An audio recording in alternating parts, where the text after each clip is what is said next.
예, CBS의 변상욱 기자입니다. 회사에서 맡고 있는 일은 이제 방송과 미디어를 총괄하고 있는 이제 본부장이고요. 또 하나 신천지 대책팀장을 맡고 있습니다. 한 2년 조금 넘게 신천지 아웃이라고 하는 운동을 이끌고 왔습니다. 사실은 원고에 있는 대로 얼른 하고 저도 읽고 가려고 했는데 어제 카톡을 하는데 몇몇 분이 계속 부추기면서 아니야 더 세게 해야 돼 무지하게 과격하게 얘기해도 돼 그래서 진짜 제가 과격하게 얘기해도 될까요? 그랬더니 몇몇 목사님 손 목사님도 계셨죠.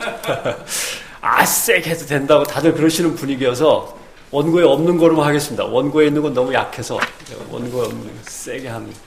단 이 회사의 공식적인 입장하고는 전혀 관계가 없다는 걸 먼저 납득을 해주시고, 두 번째 제 개인적인 입장만도 아닙니다. 제가 그냥 모은 이야기들, 그리고 사회와 교회의 중간 자리에 서서 양쪽을 두루 거치다 보니까 사회 속에서 들은 교회를 향한 이야기들을 모은 것도 있고, 제가 나름대로 자료를 보면서 관심 있어서 챙겨놨던 것들도 있고 여러 가지 있습니다만, 얼마나 과격해질지 모르겠습니다. 한번 가보겠습니다. 저는 모태신앙입니다. 근데 아버님이 절대 교회를 못 가게 했습니다. 그래서 아버님하고 많이 싸우기도 하고, 제가 워낙 또 운동도 날렵하게 잘해서 집안 유리창도 몇 장 깨고, 문을 뚫고 나가서 교회로 도망가기도 하고, 말썽을 많이 피웠습니다만, 돌아가시기 얼마 전에 아버님이 가끔 들어가시던 다락에서 한자로 된, 완전히 한자로만 된 성경책을 발견했습니다. 아버님이 젊은 시절에 아마 읽으셨던 것 같습니다. 돌아가시기 직전에 성경책 좀 한번 찾아봐라. 내 좀 잠깐 보고 싶다. 그래서 성경책을 찾아드린 기억이 나는 것 같고. 아버님은 서당 훈장 선생님이셔가지고, 제가 한 초등학교 2학년 때부터 새벽 한 4시, 5시면 깨워가지고 회초리로 때리면서 천자문을 가르치셨습니다. 저는 상당히 혼란스러웠습니다. 아주 그냥 유교학자이자 아주 그냥 골수, 그냥 선비라고만 생각했던 분이 왜 기독교의 젊은 시절에 빠졌을까라고 하는 그런 혼돈에, 저도 혼란에 빠졌습니다. 그때부터 좀 몇 가지 들여다보면서 궁리도 하고, 늘 젊은 시절과 장년, 중년을 거치면서도 숙제이긴 했습니다만, 19세기, 20세기 초 한반도 조선에서 왜 유학에 찌들어 있던 선비들이 그때 이름으로 야소교라고 하는 거에 그렇게 심취하며 매달렸을까? 그리고 수많은 선비들이 기독교인이 되고 또 평양 대부흥 같은 엄청난 부흥을 20세기 초에 이끌어냈을까라고 하는 고민. 어렵진 않았습니다. 왜냐하면 핍박받는 식민지 조국을 바라보면서 그 비슷한 상황에 놓여있던 예수 그리스도를 떠올리고, 그 다음에 핍박받는 민족의 고통이나 서름과 함께 선지자가 지어야 될 험한 십자가의 문제, 그 다음에 구세주에 대한 소망, 미래에 대한 묵시적인 어떤 비전, 이런 것들이 그 당시 조국의 운명을 안타깝게 생각하던 지식인들에게는 정말 가슴에 콱 와닿을 수밖에 없었다라는 생각을 비슷하게 하게 됐습니다. 최 목사님이 앞에서 짚어주신 거랑 비슷한 얘기가 되겠죠. 그래서 이렇게 그리스도께서 보여주신 비전과, 그 다음에 민족이 갖고 있는 아픔과 민족이 앞으로 가야 할 길, 그리고 민족 앞에 기다렸으면 하고 바라는 비전들을 함께 모으다 보니까 거기에서 일체감이 발생하고 조선의 선비들은 기독교에 이제 빠지게 됩니다. 그러나 그건 거기까지 얘기고, 저는 전공이 종교사회학입니다. 그러니까 모든 종교를 똑같이 놓고 공부를 하기도 했고, 그 다음에 대한민국에서 제일 성질이 더럽다는 기자 중에 한 사람이기도 하고, 그래서 지금부터 조금씩 격하게 얘기를 하자면, 그러면서 조선의 선비들이 기독교에 심취하고 점점점 일제 식민시대를 거치고 해방을 맞이하기까지 그 중간중간에 엄청난 기독교 신앙 대부흥이 있었던 것에 요인 중 하나는, 대단히 죄송합니다마는 대한민국의 교회와 목회자 계급이 없었기 때문에 가능했다라고 하는 부분도 약간은 있습니다. 만약에 평양 대부흥이 있고 그런 시기에 이런 교단 저런 교회 협의회 무슨 총연합회 등등등 하고 노회가 있고 다 했다면 그때 그런 신앙 대부흥은 아마도 없었을 가능성이 큽니다. 왜냐하면 보시면 아시죠? 1970년대 여의도에서 있었던 100만 신도가 모였다가 하는 빌리그레암 전도 집회 등등등도 그 이후에 한국교회가 점점 분화하고 복잡해지면서 점점 없어집니다. 지금은 그런 대형 집회 자체가 없습니다. 시 목사님 어떻게든 연합회 모임하고 연합예배를 해보려고 막 애를 쓰지만 안 되지 않습니까? 그런 문제입니다. 그런 점도 있었다라고 하는 것. 당시로서는 예배를 드리는 성소는 있었지만 지금의 교회라는 건 없었던 것이고요. 어떻게 보면은 이끌어주는 목사는 있었지만 목회자 계급이나 목회자 그룹이라고 하는 특정 사회의 한 그룹은 그렇게 강하게 존재하지 않았던 것이 어쩌면 신앙의 부흥에 불을 붙이는 하나의 요인이 됐을 가능성도 있다라고 하는 부분입니다. 요즘 드라마 정도전이 인기죠. 다들 아마 보실 거라고 생각합니다. 조선조는 고려에서 조선으로 넘어오면서 새로운 통치 이념이 필요했습니다. 백성들을 하나로 묶어야 되고 왕조가 확 뒤바뀐 걸 어떻게든 설득을 하고 끌고 나가야 되는데 뭘 그걸로 삼을까 하다가 유학의 성리학을 갖다 들이댑니다. 요새 정도전이 하는 일이랑 비슷한 거죠. 그래서 성리학을 들이대면서 유교를 하나의 국가 통치 이념으로 삼고 그걸 백성들을 확 휘어잡으면서 끌고 나갑니다. 중국도 그랬습니다. 공산혁명 이후에 공산주의와 사회주의를 중국의 통치 이념으로 다시 접목시키면서 갖고 있던 모든 유교의 잔재들을 다 털어버립니다. 불을 태우고 책은 불을 태우고 지식인들은 감옥에 집어넣거나 사형시키거나 외국으로 다 추방합니다. 여러분들이 잘 아시는 문화 대혁명이 바로 그런 겁니다. 예전에 중국을 이끌었던 명나라, 청나라, 송나라 이런 것들의 잔재를 완전히 불태워버리고 새로운 통치 이념으로 국민들을 갖다 쇠뇌시켜 나가는데 그것이 공산주의와 사회주의였던 겁니다. 근데 맞질 않습니다. 왜냐하면 공산주의나 사회주의 이념이라고 하는 것은 구라파에서 배고픈 지식인들이 도서관에 앉아가지고 막 머리를 짜내가지고 뜯어 맞춘 거기 때문에 아시아의 농경제 사회에서 오랫동안 불교 또는 유교에 심취해 있던 민족에게 그게 잘 안 맞습니다. 안 맞으니까 물론 공산주의라고 하는 거대한 일당 독재가 힘으로 눌러서 가능했지만 실제로는 맞지 않습니다. 그래서 결국 지금 중국이 포기했습니다. 중국은 지금 공산주의와 사회주의를 국가 통치 이념으로 하는 게 아니라 다시 유교를 살려내기 위해서 새로운 역사 공정 작업에 들어가 있습니다. 그러니까 새로운 자본주의를 받아들이고 자본주의를 가지고 중국 사회를 새로 개조하는데 공산주의, 사회주의 갖고는 도저히 먹고 살 수가 없으니까 다시 유교라고 하는 21세기 전 세계의 지구촌에 통할 수 있는 새로운 통치 이념을 끌어들이는 것입니다. 일본은 뭐 좀 다른 경우입니다. 일본의 국익 자체가 종교입니다. 그것을 대변하고 있는 게 바로 신도라고 하는 겁니다.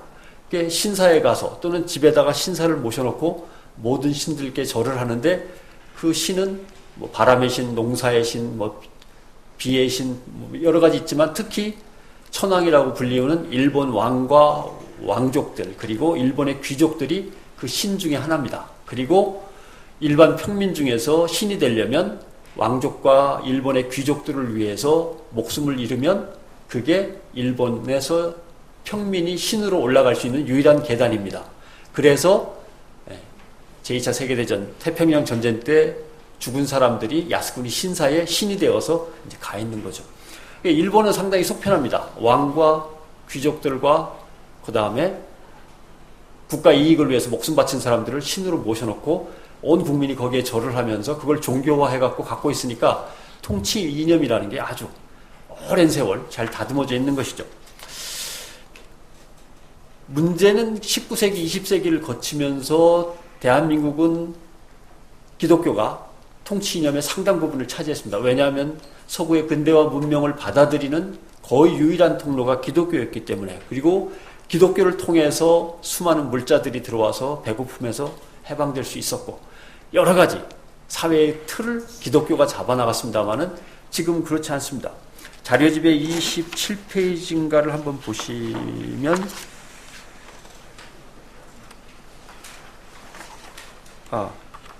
22페이지입니다. 22페이지 맨 아래쪽에 보시면 10년마다 한 번씩 하는 인구 센서스의 결과가 나와 있습니다.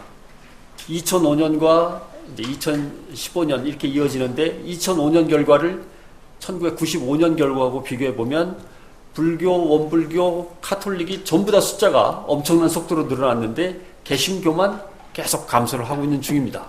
결국 개신교는 한국 사회가 서로 나눠 갖고 있는 여러 가지 통치 이념들 중에 가장 강한 부분을 자리 잡고 있다가 가장 강한 데서 가장 약한 곳으로 기독교라고 하는 것이 한국 사회를 이끌어가는 힘 중에서 이탈해 가고 있는 것이죠. 결국 이제는 기독교가 과연 그리로 복귀할 수 있을까의 문제입니다.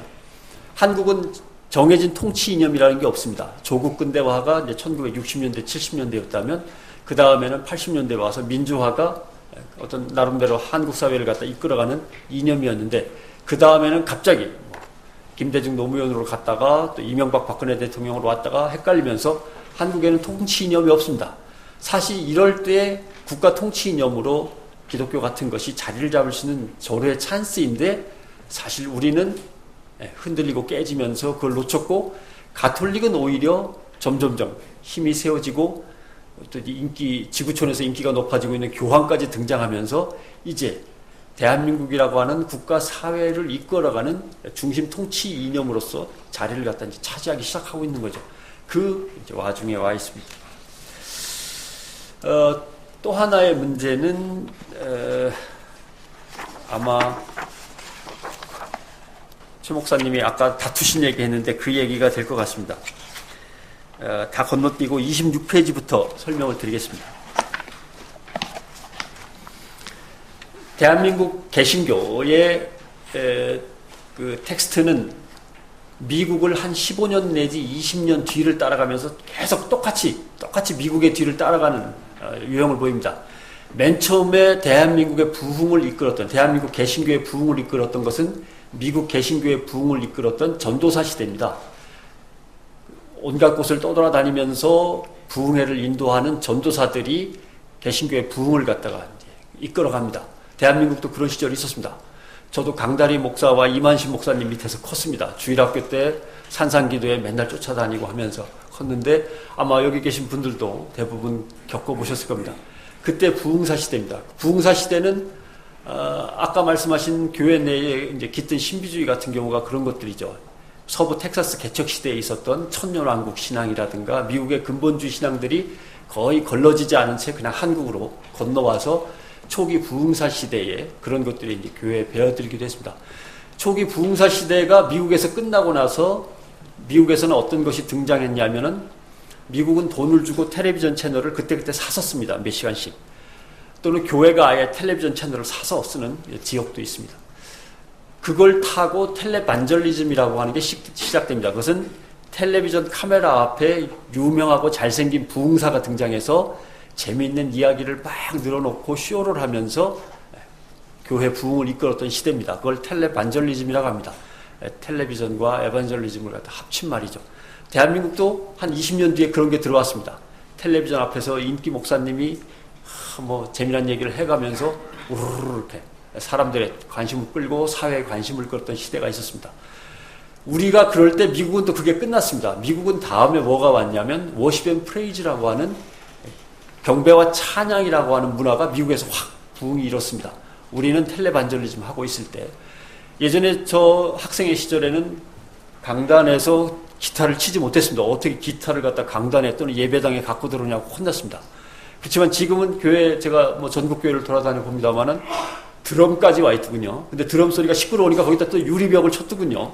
쓰긴 써야겠는데 너무 시끄러우니까 이제 유리벽을 치고 쓰시는 걸 봤습니다. 이게 이제 아까 최 목사님이 말씀하신 예배가 이게 왜 이러냐? 요즘 이렇게 안 하면 아무도 안 옵니다. 이게 이제 미국의 뒤를 따라서 계속 가고 있는 중인 거죠. 그래서 결국 워십 앤 프레이스는 미국에서 한 15년 전쯤부터 퇴조하기 시작해서 이제 다 끝났습니다. 대한민국은 이제 워십 앤 프레이스, 찬양과 경배라는 게 한참 피크에 올랐다가 지금 다 수그러들고 있죠. 우리도 마찬가지입니다. 그 다음에 나타난 것들이 이제 미국의 뭐냐라고 하는 것을 거의 제가 열거를 해놨습니다. 하나는 가정교회 운동. 각 몇몇 가족들이 모여서 우리로 치면 구역예배 같은 건데 그러나 그냥 구역예배가 아닙니다. 헌금을 하고 그 헌금의 사용권도 그 구역에서 갖습니다. 그리고 자기네들이 알아서 사업계획도 짜고 사업도 하고 그럼 목사님은 무슨 일을 하느냐? 그 여러 개의 큰 구역을 약간 느슨하게 관리하면서 컨트롤하는 역할만 이제 목회자가 하고, 실제로는 어떻게 보면은 가정교회라고 하는 것은 평신도 운동과 비슷한 그런 유형을 갖습니다. 이게 신앙적으로 어떻게 해석해야 될지는 모르겠습니다. 아직 한국에 일부는 들어와 있습니다만 아직 크게 번지지는 않았고요. 그 다음에 이머징 교회 운동이라고 하는 것은 이거는 이제 포스트 모더니즘과 관련이 있습니다. 좀 뭐라 그럴까요? 다양한 문화를 갖다 수용해서 문화적인 선교를 하고 문화적인 목회를 하는 것들인데, 거기 뭐 몇 가지 제가 예를 든 것도 있습니다. 뉴질랜드 오클랜드 교회 같은 경우 레드지브라라고 하는 운동을 펼쳤는데, 사창가의 나이트클럽을 인수해가지고 거기에서 커다란 스크린을 마련하고 영화를 틀고 뮤직 음악회를 연주회를 열면서 사람들을 갖다 긁어 모았습니다. 부산의 수영로 교회도 시장 한복판에 나이트클럽을 샀습니다. 그래갖고 개조를 했습니다. 나이트클럽과 뉴질랜드 오클랜드의 레드지브라가 차이점은, 레드지브라는 나이트클럽을 사가지고 나이트클럽을 드나들던 사람을 어떻게든 교회로 끌어들이려고 영화도 틀고 음악회도 했는데, 수영로 교회는 나이트클럽을 사가지고 여기랑 똑같죠. 이 100주년 기념관과 똑같은 걸 만들어가지고 목사님들과 신도들의 집회 장소로만 썼습니다. 이런 차이점이 있습니다. 그러니까 같은 게 아닌 거죠, 사실상. 그 다음에 노숙자들을 위해서 따로 예배를 드리고, 노숙자들이 교회에 들어오기가 쑥스럽고 멋쩍다고 하면 그냥 야외에서 예배 드리고 노숙자들과 함께 바베큐 파티라도 하고 밥이라도 떠주고 하면서 어울리는 좀 다양한 모습이 나타납니다. 그 다음엔 밖으로 나가서 사람들한테 봉사하는 형태로 바뀌는 것도 거기 적혀있는 선교교회라고 하는 스타일이고, 그 다음에 이제 선교교회의 또 다른 스타일은 카페 스타일도 있습니다. 아까 오다가 연동교회 카페를 어떻게 생겼나 들어가 봤습니다만은, 대한민국 웬만한 교회는 요새 다 카페를 만들더군요. 대한민국 웬만한 교회가 만드는 카페는 웬만하면 다 똑같습니다. 실제로 카페의 목적이 뭐냐면, 교인들이 커피를 밖에서 사 먹는 게 아까우니까 교회 안에서 사 먹게 하고 거기서 생긴 수익금을 선교에 쓰는 겁니다. 그러나 외국에서 벌어진 이머징 교회 이후의 카페 운동은 그런 카페가 아닙니다. 노숙자들이 자기들끼리 모여서 커피를 마시면서 이야기를 나누고 정보를 교환할 수 있게 노숙자들을 위한 카페. 그 한국교회에서는 절대 허용할 수 없습니다만은 동성애자들만의 카페, 이런 식으로 교회가 운영을 하고 그런 소그룹들이 모이는 거죠. 또는 이 미혼모들의 또는 이혼한 사람들끼리에 모이는 카페를 마련해주고 그 카페에서 자기네끼리 어울릴 수 있도록 해주고, 이런 것이 하나의 교회의 동력이 된다라고 생각을 한 거죠. 그런 스타일들의 카페 운동도 있었고요. 뭐 웬만한 건데 아실만한 것들이고요. 29페이지에 설명이 좀 필요한 것들은 그 수도원 운동이라고 써놓은 곳 바로 위에 있는 교회들입니다. 길드형 교회라고 하는 것은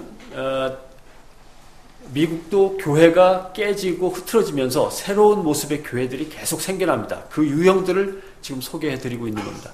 길드형 교회는 이런 겁니다. 쌀장사 하는 사람들끼리 모여서 쌀장사 교회를 만듭니다.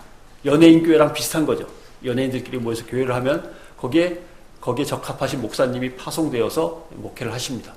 미장원 하는 사람들끼리 따로 모여가지고 자기들만의 교회를 꾸릴 수 있습니다. 그럼 그 교회는 그 사람들을 잘 이해하는 목사님이 가시면 되고, 이런 식의 길드형 교회가 생겨나기도 하고요. 직장 신호회가 발전합니다. 어느 외진 곳에 있는 한 직장 내에서 자기들끼리 모여서 거기서 체프를 하고 담당하시는 목사님을 정해서 외부에서 목사님이 출장해서 목회를 하시는 경우도 있고, 몇몇 교회가 힘을 합쳐갖고 아예 야외에다가 교회를 마련해서 전원교회로 꾸려나가는 경우도 있고, 정말 단순하게 신도가 한 20명, 30명 정도밖에 안 되고 교회가 필요하지 않아서 아무 데서나 예배를 보고 모인 헌금은 약간의 경비를 빼놓고는 그때그때 불쌍한 사람들을 위해서 선교 활동에 쓰는 아주 심플한 처치도 있습니다.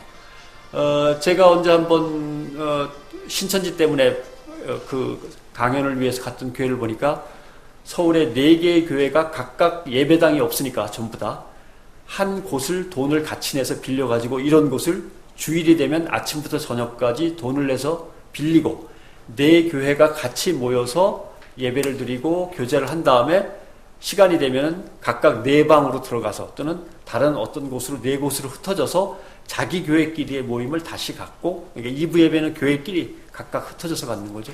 그러면서 이제 교회를 유지하는 그런 것도 봤습니다. 심플 처치나 전원교회, 직장신우회, 길드형 교회 이런 것들이 앞으로 미국에서 한번 지나갔으니까 한국에서도 한국형에 적합하다면 어떤 것이 들어올지는 모르겠습니다만 이런 것들이 번져갈 것이다 라고 하는 것도 있고, 또 하나는 수도원 운동도 있습니다. 수도원 운동 몇 가지는 봤습니다만은 알코올 중독자만 모아가지고 알코올 중독자들에게 계속 먹을 걸 대주고 담배를 못 피게 하고 하면서 10년, 20년 계속 그 사람들을 지켜내는 선교 활동도 봤습니다. 이거는 선교사가 나가서 선교하는 게 아니고 교회를 갖다가 도심에 꾸린 겁니다. 그래서 조그마한 방을 하나 빌려가지고 거기에 목회자가 들어가서 알코올 중독자만 끌어안고 계속 그 사람들과 함께 삽니다. 그 사람들의 장례를 치르고, 그래서 빠져나가면 또 다른 알코올 중독자들이 들어오고, 그래서 계속 알코올 중독자들만의 교회가 이루어지는 거고, 이제 외부 교회들이 몇몇이 거기를 이제 지원하고, 이런 형태로 유지되는 경우도 있습니다. 이게 하나의 수도원 운동 비슷한 건데, 한국에는 개신교 수도원 전통이 상당히 미약해서 이런 것들은 어찌 될지 모르겠습니다. 자, 제일 심각하게 받아들여야 될 것 중에 하나가 저는 포스트 모더니즘이라고 생각을 합니다. 포스트 모더니즘을 어떻게 설명드려야 될지 모르겠습니다만, 옛날에 다방 가면, 카페나 다방에 가면은 이런 겁니다. 다방에 앉아서 커피를 마시면서 유리창으로 밖에 지나다니는 사람들 구경합니다. 재밌습니다. 밖에 다니는 사람들이 유리창에다가 머리도 이렇게 해보고 지나가고 이제 그러면 이렇게 밖에 다니는 사람들 구경합니다. 포스트 모더니즘의 특징 중에 하나는 전복입니다. 뒤집히는 겁니다. 요즘 카페에 가보시면요, 카페 안에 있는 사람이 밖에서 왔다 갔다 하는 사람을 구경하는 게 아니고 밖에서 왔다 갔다 하는 사람이 안에서 차 마시는 녀석들을 구경합니다. 이렇게 저놈들끼리 모여서 차 마시는, 안과 밖이 뒤집혀 있습니다. 다 양쪽이 보이기도 하고 밖에서는 잘 보이는데 안에서는 밖에 안 보이기도 하고, 그러니까 포스트 모더니즘이 이렇게 뒤집히는 거죠. 또 하나는 아까 최 목사님께서 잠깐 얘기하신 것 중에 다양성의 인정의 문제인데, 다양성의 인정이 훨씬 더 과격합니다. 예를 들면 나와 너는 다른데 나는 너를 인정하겠어라고 우리는 얘기합니다. 이게 열린 마음이죠. 그러나 포스트 모더니즘은 그게 아닙니다. 나와 너는 다른데 내가 너를 인정하겠어 하면 저쪽에서 묻습니다. 네가 뭔데 나를 인정하고 말고 하냐 라고 하는 게 포스트 모더니즘입니다. 너는 너고 나는 나지, 그게 뭐 네가 인정해주고 안 인정해주고가 나랑 무슨 상관이냐가 이제 포스트 모더니즘입니다. 이건 아직 한국 교회에 도착하지 않았습니다. 일부 도착해서 약간의 모습으로 보입니다만은, 명찰을 달고 있는 건 아닙니다만은 사람들의 습성이나 사람들의 인식이 그렇게 바뀌어가고 있는 겁니다. 근데 이건 우리가 저 사람은 왜 저래? 요새 교회가 왜 이렇지라고 하지만 실제로는 그게 20세기에 중반 넘어서면서 세상을 갖다가 확 휩쓸고 있는 포스트 모더니즘의 한 이제 흔적들인 거죠. 여기서부터는 조금 난감하긴 합니다만은, 포스트 모더니즘이 한국 교회에 들이닥치면 한국 교회가 어떻게 바뀌는지 한번 제가 설명해 보겠습니다. 이 30페이지 맨 위에 있는 겁니다. 첫째는 주일 성수입니다. 주일 성수하라면 내가 하겠는데 왜 목사님이 계신 그 장소에 가야만 내가 주일 성수가 되느냐? 내가 딴 데 가서 기도를 하거나 사람들과 예배를 드리고 교회에 가지 않으면 그건 주일 성수가 아니냐? 주일 성수니까 이거는 시간 개념인데 왜 교회에 오라 그러느냐? 그거는 장소 아니냐? 시간과 장소 완전히 다른 문제 아니냐? 이게 주일 성수에서 이제 부딪히는 문제죠. 아마 이제 평신도들이 그렇게 들고 일어날 때가 다가오고 있는 겁니다. 아마 이미 속으로는 그렇게 생각하는데 목사님의 카리스마 때문에 이제 순종하는 마음으로 아마 얘기를 안 하고 있는지도 모르겠습니다. 실제로는 이미 그런 생각들을 하고 있을 겁니다. 주일 성수가 담임 목사님 계신 이 자리에 꼭 와야만 이루어진다는 거 하는 거에 대해서 아마 속으로는 거의들 동의 안 하면서 그냥 교회에 꼬박꼬박 오고 있을 가능성이 큽니다. 이런 문제가 있습니다. 그 다음 두 번째는 안수 문제입니다. 목사님이 안수를 해야 뭔가가 자격이 주어진다고 하는 거에 대해서 인정하지 못합니다. 장로 안수, 안수 집사에 대한 안수 또는 어떤 결정권에 대해서 목사님이 꼭 그래야만 그게 이루어진다고 하는 거에 대해서 동의하지 못합니다. 나는 하나님으로부터 그런 권리를 받았습니다라고 목사님들이 뭔가 성경 기조를 대면서 설명을 하시겠지만 실제로 새로운 지식인들은 아마 속으로는, 겉으로는 뭐 내색 안 할지 모르겠습니다만 속으로는 받아들이지 못하게 될 겁니다. 점점점 이제 그리로 가게 되겠죠. 천주교는 이걸 교도권이라고 못 박습니다. 신부에게만 교도권이 있습니다. 수녀는 사제가 아니니까, 수녀는 뭐 평신도니까 수녀는 아니고 신부에게만 교도권을 주고 신부에게만 이것을 집전하도록 하는 아예 룰이 정해져 있는데, 개신교는 어차피 교단마다 다 교회마다 제각각이어서 이걸 지켜내기가 목사님들이 쉽지 않습니다. 교도권의 문제와 안수권의 문제, 이것도 아마 저항이 일어나기 시작할 수 있습니다. 또 하나는 뭐 기성교회의 헌금 형태에 대한 저항입니다. 도대체 11조라고 하는 것까지는 어떻게든 성경책에서 이해를 하겠는데, 그 다음에 주정헌금부터 시작해서 이 여러 가지 헌금에 대해서 과연 내가 왜? 라고 하는 의문을 이제 성도들은 점점 크게 가질 겁니다. 지금은 그게 소수면 말을 못하고 있겠지만 그 숫자가 늘어나면은 자기들끼리 모여서 언젠가 어디선가 그런 토론을 갖고 점점 그걸 노골적으로 표현하는 그런 날도 다가오고 있는 겁니다. 이런 것들이 아직 한국교회에 들이닥치지 않은 포스트 모더니즘의 이제 새 물결들입니다. 이것들이 일시에 들이닥칠 경우 나름대로 교회가 흔들릴 수도 있고 교회가 혼란스러워질 수도 있는데, 목사님들은 막아낼 수도 있습니다. 그러나 목사님들이 막아내려면 적어도 앞에서 두 분 목사님들이 언급한 한국교회의 위기가 정리되고 목사들이 신뢰를 회복해야만 이것을 막아낼 수 있는 거지, 목사님들의 신뢰가 계속 떨어지고 있고 한국교회가 사회에서 지탄받고 있는 상황 속에서 신도들이 이러한 물결 속에서 선택할 것은 그래도 목사님을 따라야 돼라고 하는 것이냐, 아니면 새로운 길로 갈 것이냐, 이 두 갈래 길에 놓여 있는 겁니다. 그러나 문제는 심각한 것이, 저도 뭐 이렇게 가격하게 얘기를 합니다만은 사실은 유교적인 전통 속에 담겨 있습니다. 윗분을 갖다 공경하고, 목사님이면 나한테는 스승이나 마찬가지인데 목사님을 잘 따르고 하는 것이 누가 뭐라고 다른 소리를 해도 기본적으로 제 마음속에 자리 잡고 있는 신앙 양식입니다. 그러나 40대, 50대, 60대는 한국의 전통적인 유교 윤리의식에 젖어 있지만 지금의 20대, 30대 이 사람들은 전혀 아닙니다. 이 사람들은 태어날 때부터 세상에 그런 것이 없었던 사람들입니다. 이 사람들이 나중에 장년이 되고 중년이 되면은 포스트 모더니즘의 새 물결이라고 하는 것은 사실상 교회에서 완전히 제어할 수 없을 정도로 이미 퍼져 있을 거라는 생각이 듭니다. 그런 문제들이 있다라고 하는 것이고요.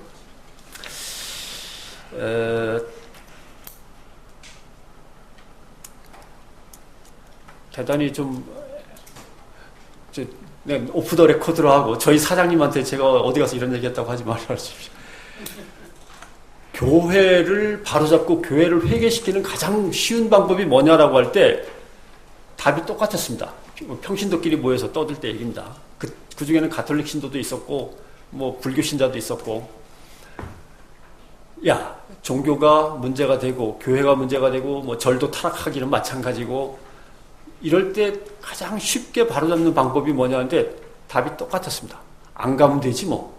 안 가면 되지. 예? 소비자 운동하고 비슷하게 생각하는 겁니다. 물건이 나쁘면 안 사야지, 그거 자꾸 물건이 나쁜데 사주니까 문제가 됐다라고 생각을 하는 거죠. 안 가면 되지라고 하는 것은 죄송하지만 신학을 공부한 친구가 그 얘기를 거였습니다. 신학을 공부한 친구. 안 가면 되는 것이다. 라고 하는, 이게 포스트 모더니즘이라고 하는 겁니다. 예전 같으면 감히 생각 못할 말이고 꺼내놓지도 못할 말이지만 이제는 생각도 하면서 꺼내놓기도 하는 그런 시대로 바뀌고 있습니다. 아직 교회 안에 늘 계시니까 못 느껴서 그렇지, 교회 밖은 교회를 보면서 그 정도로 생각을 하고 있는 그런 문제다라고 하는 것을 정말입니다. 정말 교회 안에서 나 그런 얘기 들어보지도 못했는데 한번 목사님들이시고 장로님들이시니까 차마 옆에서 얘기를 안 한 거지, 이미 사람들 마음속에서는 다 똑같이 안 가면 되는 거지, 그걸 소비자 운동처럼 간단하게 생각해야지 어렵게 생각하니까 그런 거 아니냐라고 이제 하는 것이죠. 그 다음에 또 하나의 문제는, 제가 신천지를 하면서 이제 신천지 대책 활동을 하면서 항상 느끼는 건데, 이런 것들은 신천지의 문제야라고 이렇게 막 써서 하다 보면은 당연히 사람들이 묻습니다. 교회도 그러는 거 있잖아. 이렇게 뭐 할 말이 없을 때가 많아요. 교회도 그러는 게 있잖아. 이렇게 물으면 할 말이 없을 때가 가끔 있습니다. 결국 누가 정통이고 누가 이단이냐고 물을 겁니다. 지금 한국교회가 한 860만 정도로 2005년도에 조사가 됐습니다. 개신교 인구가. 그 중에서 구원파라든가 박옥수 구원파든 무슨 구원파든 간에 그 다음에 안산홍이라든가 신천지 사람들은 뭐라고 대답했냐면 나도 개신교라고 다 대답을 했습니다. 그러니까 그 사람들이 몇 명이나 되냐면 한 150만 명은 빼야 됩니다. 실제로 기독교 인구는 700만입니다. 개신교 인구는. 이단이 한 150만. 점점점 이단은 커지고 기독교는 줄고 있으니까 나중에는 500만, 300만 될 거고 400만, 400만 되는 게 대충 어떤 책에서는 한 2030년쯤이면 충분히 그렇게 된다고 써놓기도 했더군요. 실제로 정통 기독교에서 정통이 그럼 뭐냐라고 물을 겁니다. 정통이 뭐냐? 대답할 말이 궁합니다. 정통 기독교는 뭐고 정통 기독교다는 그럼 어디냐라고 물으면 대답할 말이 궁하죠. 밖에서는 뭐라고 쳐다보냐면은 정통 기독교의 정통이라고 이름 붙은 것은 메인스트림이다. 주류다.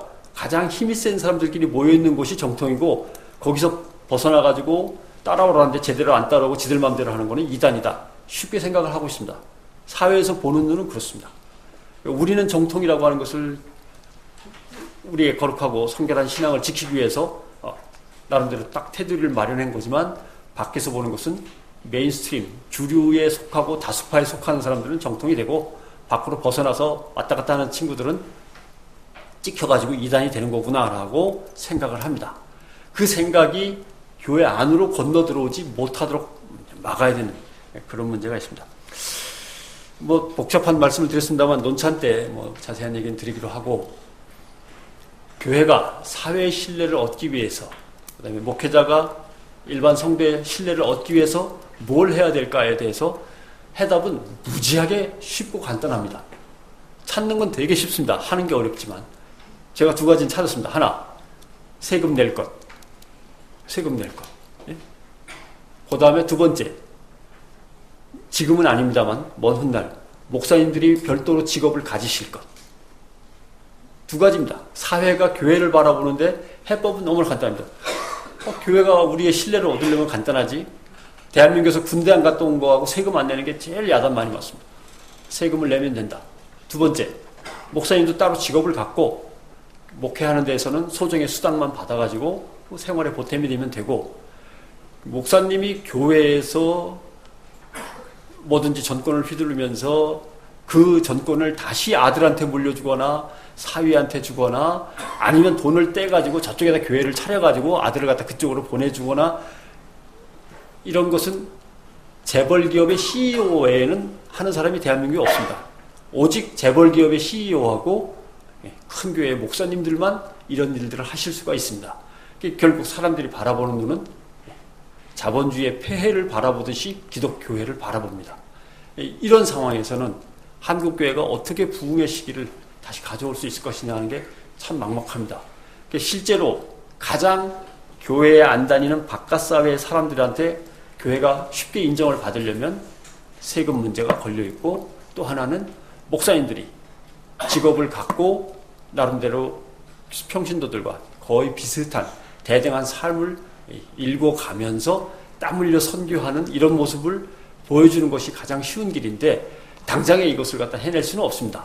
일단 세금부터 처리를 하고 그 다음에 어느 정도 안정된 기독교 교회의 기반 속에서 목사님들이 또 다른 활동을 갖다 하실 수 있다면 하실 수 있게 되기를 또는 다 그렇게 할 필요도 없는 거죠. 일부는 목회를 하면서 직업을 가질 수도 있고 일부는 뭐 교회에 전념해서 교회를 갖다 부흥시켜 나가는 역할이 더 중요할 수도 있고 그런 것들은 또 분화되거나 아니면 분업화되거나 여러 가지 방법을 찾을 수 있습니다. 그러나 거기까지 가려면 처음에 걸리는 것이 역시 세금 문제부터가 시작입니다. 결국 교회는 두 가지입니다. 하나는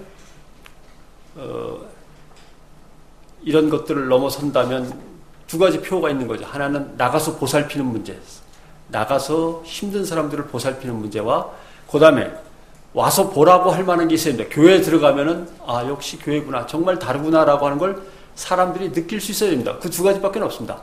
나가서 보살피는 것과 와서 보라 그러면 가서 깜짝 놀라면서 볼만한 것들이 있습니다. 21세기의 지구촌의 가장 심각한 주제는 하나입니다. 그건 가난입니다. 가난. 그러니까 점점 더 엄청나게 가난해질 겁니다. 대한민국도 엄청나게 가난한 시대가 오고 그 가난이 길어질 겁니다. 이 가난이 이제 21세기의 화두인데 이 가난의 문제를 어떻게 풀 거냐. 가난의 반대말은 대개는 부귀영화라고 생각할지 모르지만 가난의 반대말은 공동체입니다. 내가 가난해도 내 옆에 이웃들이 잠깐은 먹여 살려주고 내가 다시 힘을 내서 일자리를 하나 건질 때까지 교회가 나를 돌봐주고 해서 이것이 하나의 끈끈한 공동체로서 한 지역에서 오래오래 뿌리를 내리면서 가야만 뭔가 비전이 교회에게 열립니다. 그래서 사람들이 교회에서 찾는 비전도 이 바로 공동체입니다. 가족과 같은 공동체. 이거를 이제 교회가 보여주는 것이 우리에게 이제 가장 시급한 과제라고 하겠습니다. 두서없이 말씀을 드렸습니다만은 부족한 거는 나중에 논찬 때 더 말씀드리도록 하겠습니다. 고맙습니다.